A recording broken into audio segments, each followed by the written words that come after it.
Hello students, today we will continue our third agricultural practices edition of manure and fertilizer. Focus on the board.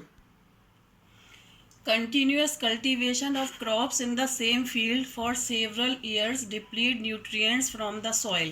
Crops planted in such field grow weak and also poor yields. जब किसी same field में crops का cultivation कई सालों तक चलता है तो सॉइल अपने न्यूट्रिएंट्स धीरे धीरे खोने लगती है और जब उस फील्ड में क्रॉप्स उगाए जाते हैं तब वो काफ़ी कमज़ोर होते हैं. Therefore the soil needs to replenish its last nutrients using materials such as manure and fertilizers. इसी वजह से उस सॉइल में हमें वो न्यूट्रिएंट्स वापस लाने होते हैं जिसके लिए मैन्योर एंड फर्टिलाइजर्स का यूज़ किया जाता है. But there are some differences between manure and fertilisers. Dear students, manure and fertilisers में कुछ डिफरेंसेस होते हैं जिनके बारे में अब आप आगे पढ़ेंगे.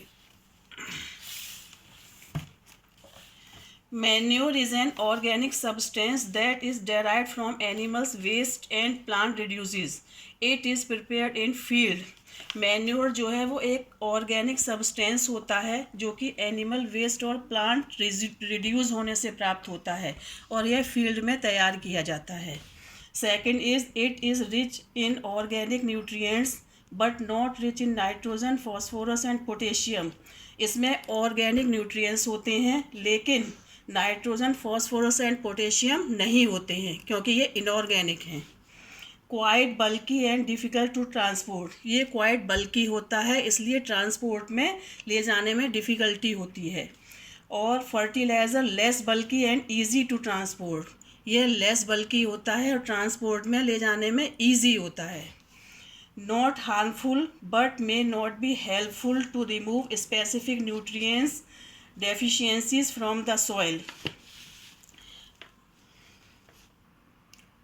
Fourth point is manure not harmful but may not be helpful to remove specific nutrients deficiencies from the soil.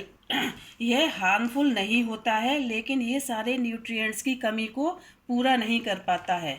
Fertiliser continuous use increases crop production but can lead to soil and water pollution.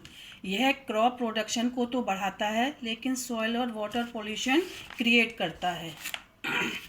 Fifth is manure increases the water holding capacity of soil, improves the soil texture and makes the soil porous while facilitates gaseous exchange. Manure में water holding capacity को ये बढ़ाता है manure और soil texture में improvement करता है और सॉइल को पोरस बनाता है और इसी फैसिलिटीज़ की वजह से इसमें गैशियस एक्सचेंज आसानी से हो जाता है. Fertilisers overuse of fertilizers can make the soil less fertile in the long run.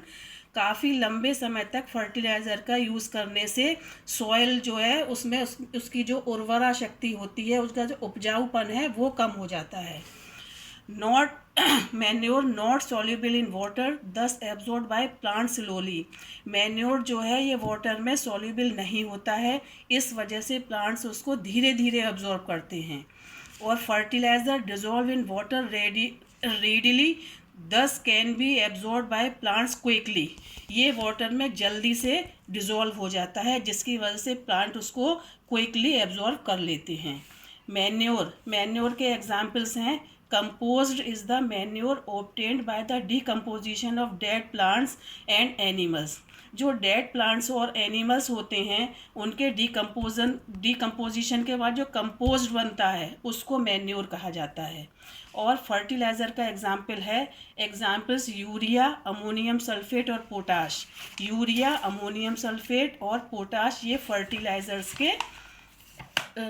Fertilisers हैं. अब डियर स्टूडेंट्स, आपको मैन्योर एंड फर्टिलाइज़र दोनों के डिफरेंसेस को लर्न करना है और जो मैंने आपसे 2 को नोटबुक बनवाई हैं उसमें से जो आपकी नोट्स के लिए बनवाई है उसमें आप इन डिफरेंसेस को नोट कर लीजिएगा.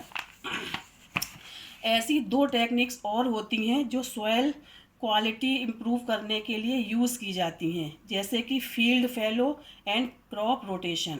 इन field fallow we leave the land without farming for few seasons so that they get their nutrients back. And in crop rotation, two or more crops are green alternatively on the same land in different season. इस बारे में page number 7 पर दिया गया है, जो कि आपको रीड करना है. Thank you.